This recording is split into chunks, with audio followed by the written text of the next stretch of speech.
first and 10. It's Taylor. Oh, he's going to take a shot right away. It's caught inside the 25. A huge play there right off the bat. 53 yards. Not the tallest receiver on the field, but he just shouted to admit that the little guy can't go downfield and make a big-time catch on a deep pass because sometimes they'll just out-scrap you for the football.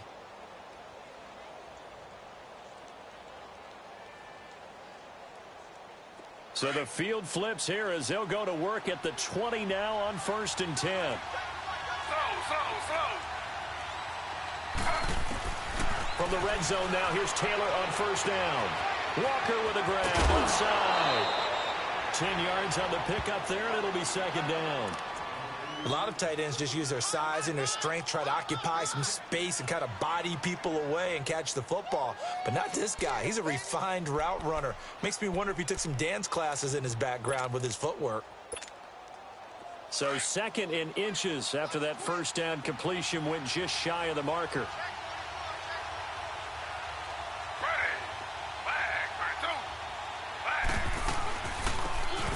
Georgia Southern man, it's Matt Breida. And he is met quickly in the backfield. Down he goes, folded like a lawn chair. We all have habits. We can be somewhat predictable, and you know me pretty well on second down and short. What I like to say? Play action. Yeah, without a doubt. I thought that was a great spot to call it. Instead, didn't go their way, did it? No, defense sold out for the run. Worked out well. 3rd and 2, now Taylor. Throwing for his running back, and he's got him complete. They're able to convert on 3rd down, and that sets up a 1st and goal. Big completion there on 3rd and short, keeps their opening drive alive. Not only alive, but plenty of possibilities now. 1st and goal, and you know me. I'm a big advocate. If you're going to throw the ball, throw it early in the down and distance count. They'll try to run with Breida. And they'll get him down just shy of the goal line at about the 1. They'll get 2 out of that run, and it's going to bring up a 2nd and goal. That run didn't get very far, and I think when you're looking at his dimensions, he's a little bit on the smaller side. He's counting on the big guys up front to escort him in, and they couldn't create any kind of space for him, could they? Yeah, didn't get the push they needed. On 2nd down, here's Taylor. Being chased, and he will score. Touchdown, Miami. Tyrod Taylor, his 5th touchdown now on the year. And the Dolphins take it right down and score on the opening drive.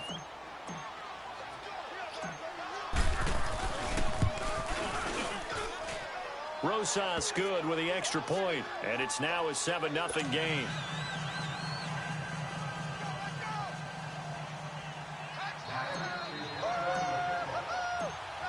Rosas now to kick this one away.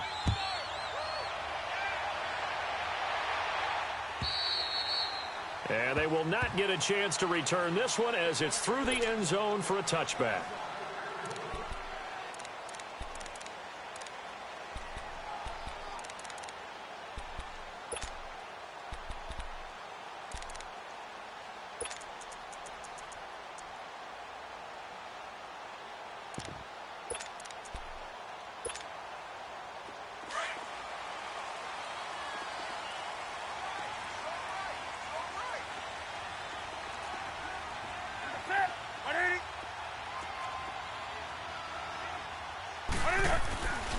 Now the first running back drafted this year, it's Saquon Barkley. And the reinforcements come in as they're going to stop him behind the line.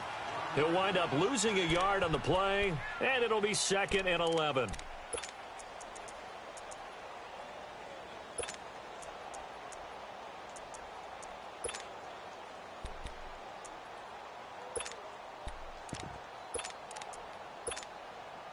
A loss of a yard there to start out. That leads to a 2nd and 11.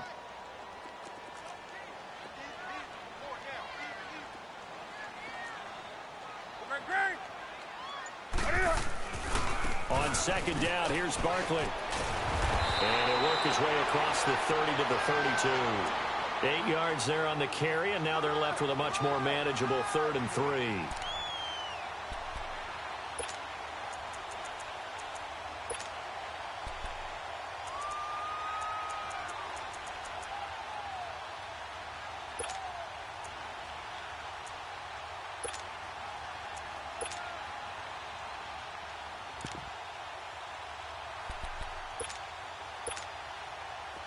Dolphins bring on an extra defensive back on 3rd down.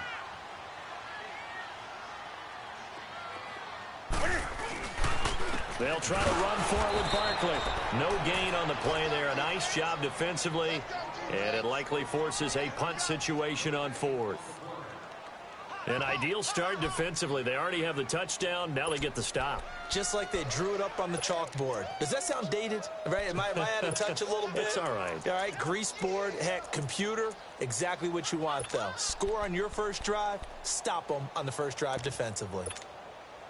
And boy, down a touchdown already, but they're going to line up to go for it on their side of the field. They will go for it. Now Newton. And this is incomplete. A surprising move here on the opening drive of the game, and that will force a turnover on downs. And out come the Dolphins now. They'll be looking to duplicate that first drive, the one that got them that 7-0 lead. Of course they would. I mean, look, they're on the road. So getting the 7-0 lead was huge for them, right? Imagine getting up 2 touchdowns on the road, taking the crowd out of the game. It'd be ideal. From the 32 now, here's 1st and 10.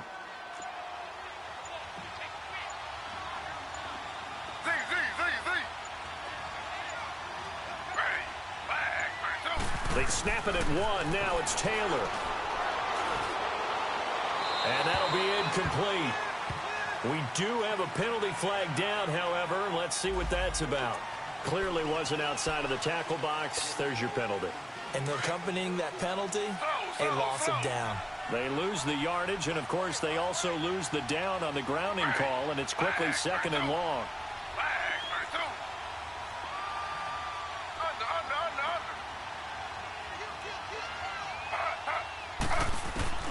Now Taylor to throw. And he'll be hit as he releases it, and that'll fall incomplete. I think he had to unload that one before he wanted to. He was right up in his grill. I think he was a dentist there without a license, don't you? Just not enough time for the play to develop. Just lucky it wasn't a fumble, really.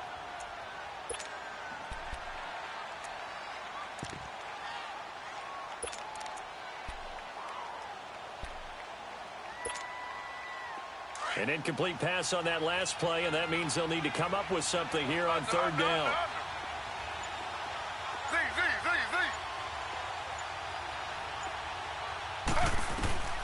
From the gun, it's Taylor.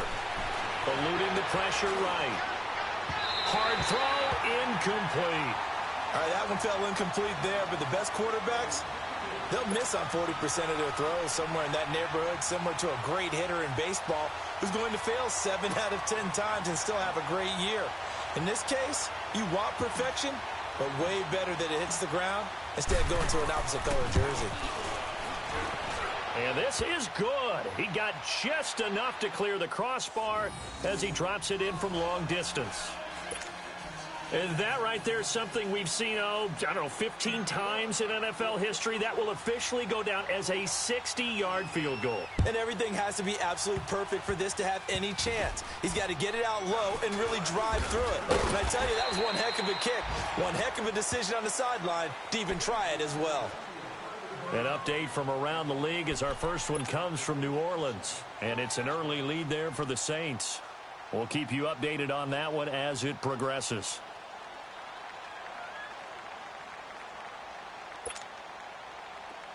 On the ball.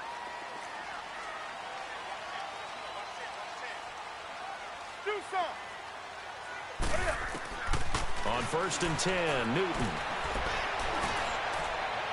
He's got him in, complete. And now look at this, big gain, but a fumble.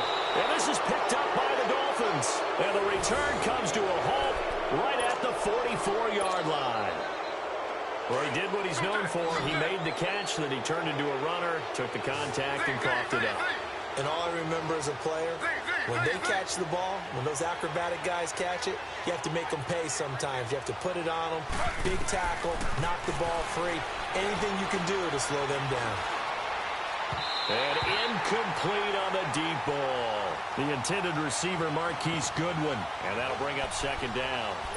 Let's face it, you can run the route tree as many times as you want, get in sync, practice it, do all those things. But once you get to game speed, it doesn't always time up quite that well. That one goes incomplete.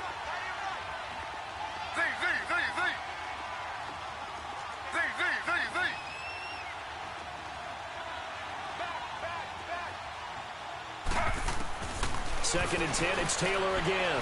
Flushed out right. And he whips that one incomplete there. He was looking for John Ross that time. And that takes us from second to third down. So he's 3 for 7 throwing the football right now. Not an awful start, but also not the sharpest of starts. No, I would agree with that. But if you're a confident quarterback and to play that position you have to be, you just act like there's something wrong with the wind currents or something wrong with the ball. It is not you. Keep throwing. That timing usually develops.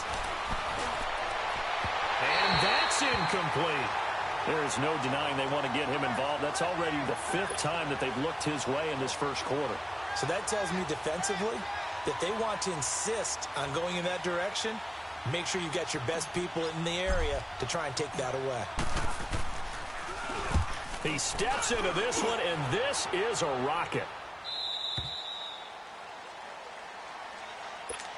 The Jets offensive unit ready to get going here. And a fumble last time. Ball security. Talk about it all the time in the National Football League.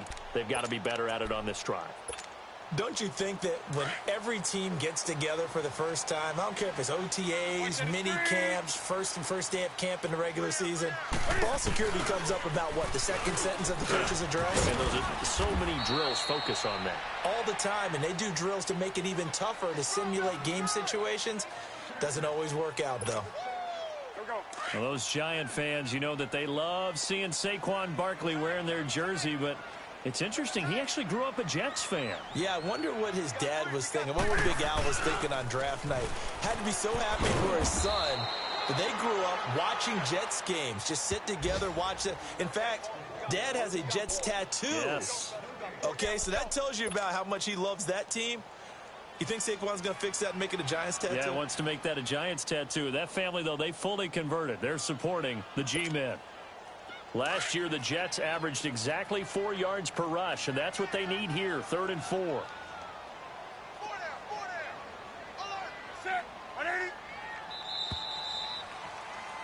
With Charles Davis, Brandon Gaudin with you. It's the Jets in possession as we begin quarter number 2 here.